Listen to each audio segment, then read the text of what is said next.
Salut à tous et bienvenue. Depuis plusieurs années, le Real Madrid suit une ligne directrice extrêmement claire dans sa politique de recrutement.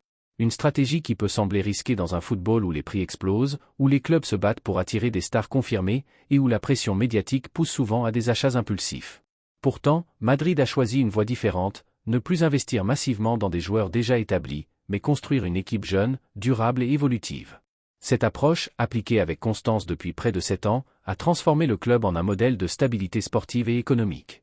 Et surtout, elle a produit des résultats spectaculaires sur le terrain. Pour comprendre l'ampleur de cette stratégie, il faut remonter environ 6 ans et demi en arrière.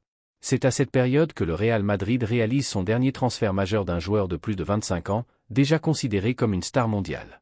Depuis ce moment, le club n'a plus dépensé de sommes importantes pour des joueurs confirmés. Les arrivées de joueurs comme Antonio Rudiger, David Alaba, Kylian Mbappé ou Trent Alexander-Arnold ne contredisent pas cette tendance.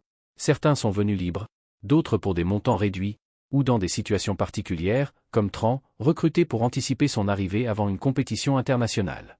Même l'arrivée de Joselu, pourtant très rentable sportivement, ne peut être considérée comme un grand transfert, puisqu'elle s'est faite pour seulement 2 millions d'euros. Cette rupture avec les achats de stars n'est pas un accident, c'est un choix stratégique assumé. Depuis l'été 2019, le Real Madrid a adopté une philosophie simple.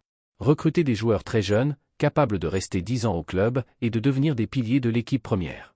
Cette vision à long terme se reflète dans les profils recrutés. Eduardo Camavinga, Aurélien Tchouaméni, Jude Bellingham, Arda Güler, Endrick, Dean Huijsen, Alvaro Carra. Tous ont été intégrés dans une logique de construction progressive. Le club ne cherche plus des joueurs prêts à l'emploi, mais des talents à développer, à intégrer dans un collectif stable et à faire grandir dans un environnement exigeant mais structuré. Cette stratégie permet plusieurs avantages. Amortir les coûts sur une longue période, créer une identité de jeu cohérente, éviter les conflits d'ego, maintenir une stabilité dans le vestiaire, préparer l'avenir sans dépendre d'un seul joueur.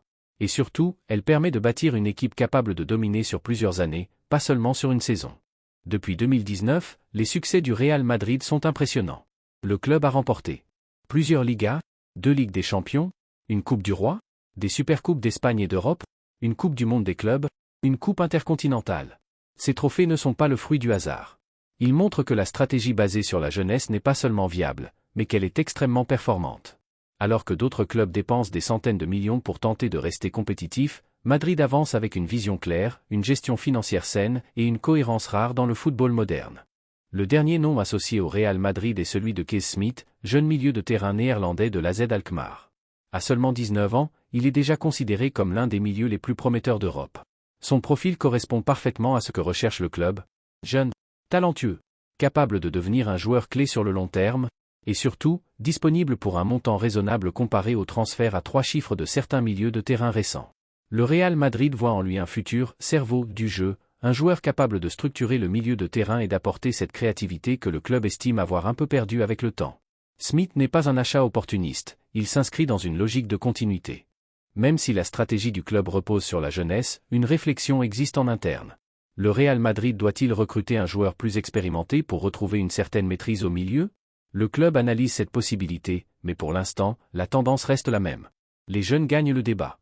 Le Real préfère continuer à construire une équipe jeune, dynamique, capable de progresser ensemble, plutôt que de casser sa logique pour un joueur confirmé. La politique du Real Madrid ne se limite pas aux jeunes recrutés à l'extérieur. Le club mise également sur la formation interne, avec Valdebeba comme centre névralgique. Plusieurs jeunes issus de la Cantra sont suivis de près. Jacobo Ramon, qui s'illustre à Como. Joan Martinez, déjà intégré aux entraînements du groupe professionnel. Vald, qui a déjà fait ses débuts. Aguado. Riva. Et Chema Andrés, qui brille en Bundesliga avec Stuttgart. Le club ouvre désormais la porte à des profils qui, auparavant, auraient eu du mal à se faire une place dans un effectif rempli de stars confirmées. Cette évolution montre que le Real Madrid ne veut plus seulement acheter des jeunes. Il veut produire ses propres talents, comme il le faisait dans les années 2000 avec Casillas, Guti ou Carvajal. L'un des aspects les plus impressionnants de cette politique est sa dimension économique. En misant sur des jeunes joueurs, le Real Madrid évite les enchères, limite les risques financiers, amortit les investissements sur 10 ans, et maintient une structure salariale saine. Dans un football où les clubs sont souvent pris dans une spirale de dépenses incontrôlées, Madrid fait figure d'exception. Le club ne panique pas, ne surpaie pas, ne se laisse pas entraîner dans des guerres de prix.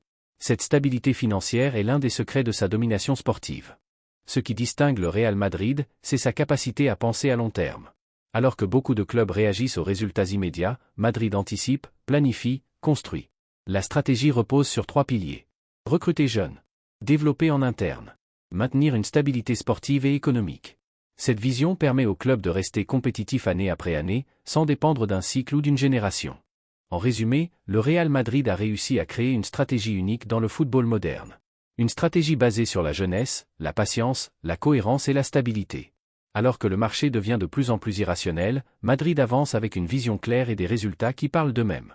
Le cas de Kees Smith n'est qu'un exemple de plus, le club continue d'appliquer sa feuille de route, sans dévier, sans céder à la pression, et avec une efficacité redoutable.